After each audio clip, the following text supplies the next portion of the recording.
Trudeau is spending millions, if not billions, probably billions, taking guns away from law-abiding Canadian deer hunters, and then he's spending millions more, or at least hundreds of thousands more, bringing in foreign sharpshooters with assault rifles to hunt Canadian deer in helicopters.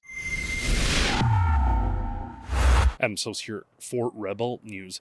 The natural vegetation of Sidney Island in British Columbia is being devoured by invasive fallowed deer. Now, in order to tackle this problem, the government has put forward some rather wild initiatives that we're going to be discussing. But I wanted to first take a look at what it might cost someone with absolutely no experience or equipment to get off the ground and to get out and help with this invasive species problem. You can get yourself a rifle perfectly suited for hunting with a decent scope for about $1,000, counting ammunition, gear, plan for another maybe $750 in total. Flights from, let's say, Calgary to Sidney Island, you can manage for about $500. Budgeting for hotel, ground transportation, food, all that, it is quite difficult to spend even $3,000 to get some hunting done and to take out some of these deer that are causing problem for this local environment. But you would suspect the government on a mass scale engaging in the sort of culling of this invasive species would get a far better rate than $3,000 a head, wouldn't you? Well, if you did, you'd be completely wrong, because the government is spending nearly $10,000 for every deer that they manage to kill so far. They've brought in marksmen from other countries and are at times flying around shooting deer out of helicopters, which, while fun, is clearly not an effective way to manage deer populations. This project is expected to cost taxpayers $12 million, all to eradicate some 300 to 900 of this species of invasive deer that are suspected to reside on Sidney Island. A shocking expenditure, the likes of which no one can imagine outside of government bureaucracy. In order to break down this deer hunting boondoggle, I was very happy to be joined by Franco Terrazzano, the federal director of the Canadian Taxpayers Federation. Another voice says it's not just an ethical controversy, but a financial one as well. It's appalling for Parks Canada to be blowing $12 million on a project that local hunters have been doing for a decade for free.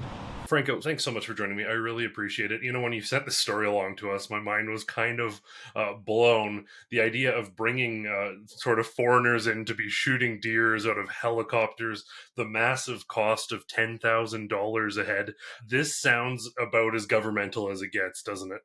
Yeah, I mean, how do you spend millions of dollars hunting deer?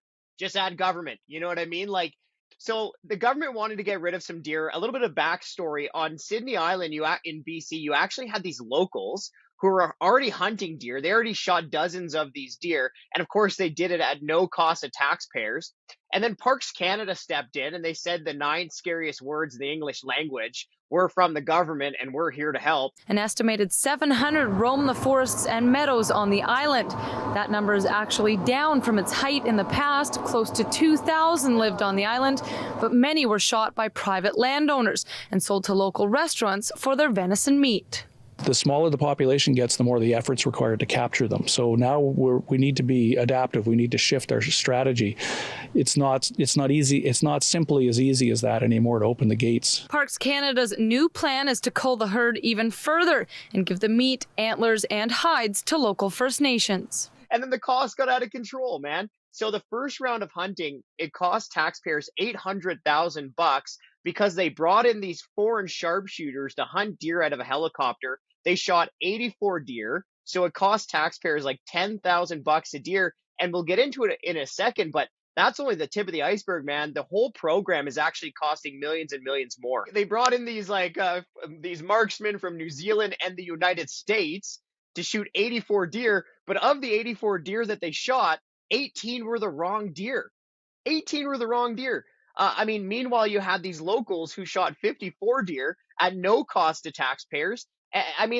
Parks Canada rented a helicopter for $67,000. So I guess they're trying to play Rambo or something like that, hunting deer on BC Island. As you mentioned, local hunters managed to take out 54 at a grand total of $0. And presumably they actually know the terrain and have experience, so they didn't shoot animals they weren't supposed to, or at least not at a rate of like 20% of all the animals killed, which is absolutely shocking. But Canada has some of the best snipers. Could they not have done a military exercise with people we already have? Could you not have given like a small sort of price per hide and have local hunters be incentivized to go and take these animals out? There's a million other options, aren't there? Yeah, you're almost like overthinking it too much. You know what I mean? Like bringing up all these different solutions. I mean, the solution is pretty simple. Let the local deer hunters do what they were doing, who already shot dozens of the deer for free. Or you could just ask some of the hunters in Canada. I know there are plenty. I have friends myself who love to hunt. Be like, yeah, you can keep the deer meat. You know what I mean? Like, we don't have, this isn't rocket science here, right? Well, maybe it is with Parks Canada. But, Adam, I have to like jump in here because like I'm almost burying the lead because the $800,000 cost, that was just for like one part of this whole operation. There's going to be another round of hunting come the fall. But the whole program here from Parks Canada, folks, it's going to cost taxpayers $12 million. Sorry for burying the lead, but the total cost of this crazy program is $12 million. Like, come on. I want you to sort of maybe touch on why the original numbers were reported at $5.9 million. I guess first off, if they thought $5.9 million was a palatable number for killing 300 to 900 maybe deer, and then how we found out that those numbers were in fact about half of what the end cost will be. Yeah, I mean, for starters, like if the government's gonna like pat itself on the back for $6 million to hunt deer, it's like, you got a problem. Like, that is crazy. But then how does the cost double? Well, I just don't think the total project budget has ever been released. So I don't know how the $6 million was first reported on, but like, this is it's kind of a crazy program in how much is going on here, because like, we actually just got the project details from the government, and this program spans years. Like, it spans from like 2017 to 2025. Like, it's the government, right? So, they have to do all this bureaucratic analysis and studies. The government is spending like $1 million studying how to like get rid of some deer. And then there's like $2 million that's going to like Parks Canada salary and benefits. There's like $3 million included in like a miscellaneous portion of the budget.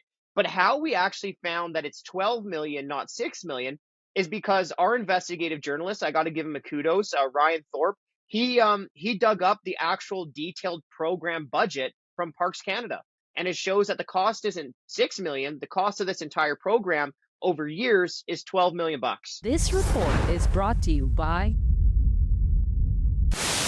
On June 15th, Canadians for Truth, in collaboration with Veterans for Freedom, is coming to Legacy Place in Red Deer, Alberta, to present Veterans for Freedom, From Service to Solutions, featuring insights from Canada's military veterans. This event offers a unique opportunity to connect with recent veterans who provide a behind-the-scenes look at the issues shaping Canada's future.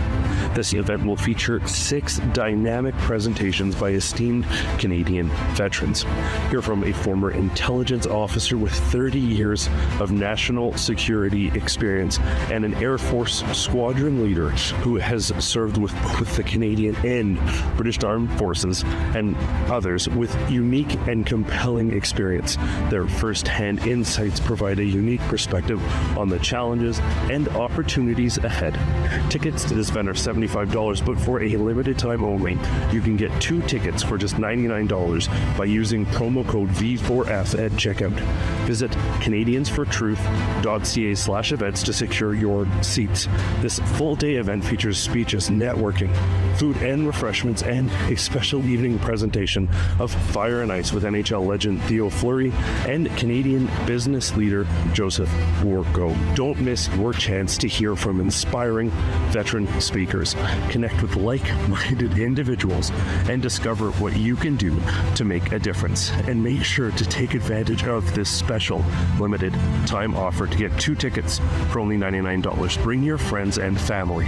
To learn more and to get your tickets to this unforgettable event, go to www.canadiansfortruth.ca/events right now. Seize this opportunity and hear directly from our veterans whose sacrifices, experiences, and commitment to service provide invaluable perspectives that enrich our understanding of the challenges facing our country. Get your tickets today.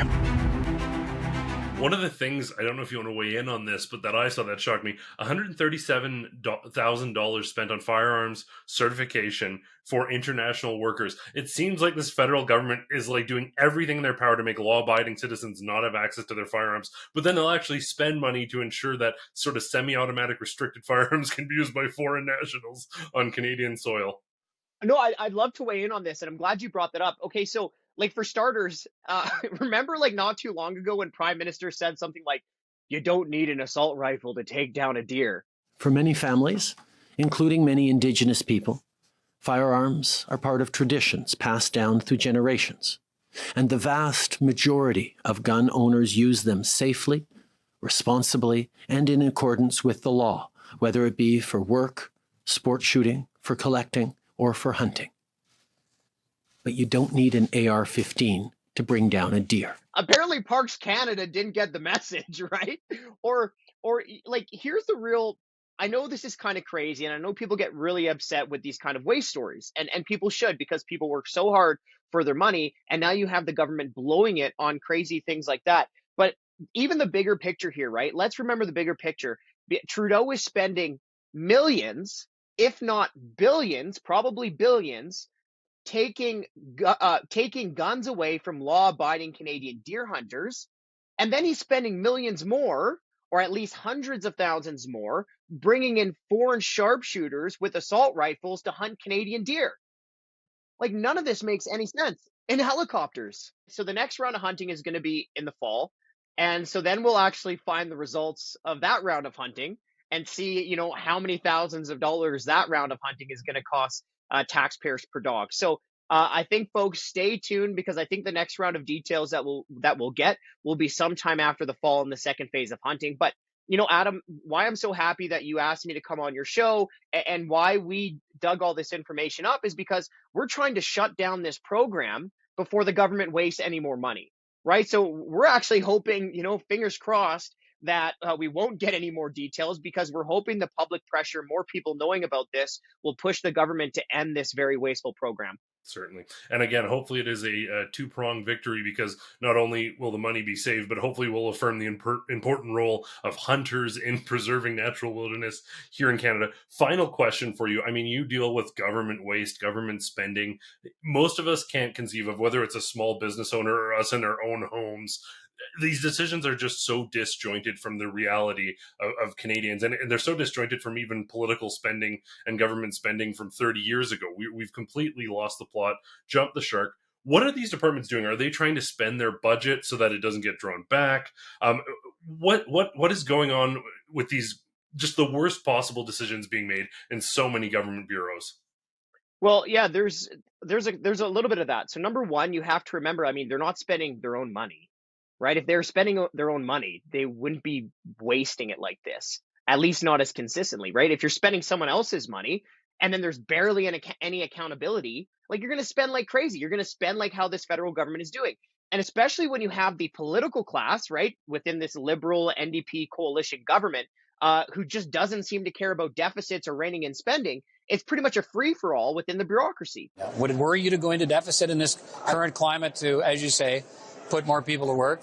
The commitment needs to be a commitment to grow the economy, and the budget will balance itself. But I'm glad you added that last point in there where you said, like, are they just trying to spend all their budgets? Well, for people who aren't following politics as closely, you might not have heard of this term called March Madness.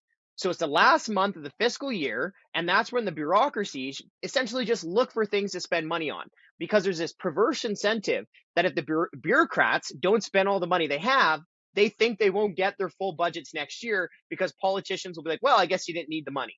So it's kind of this perverse incentive within the bureaucracy to go on that March Madness spending spree, especially when you don't have the political class actually holding them accountable.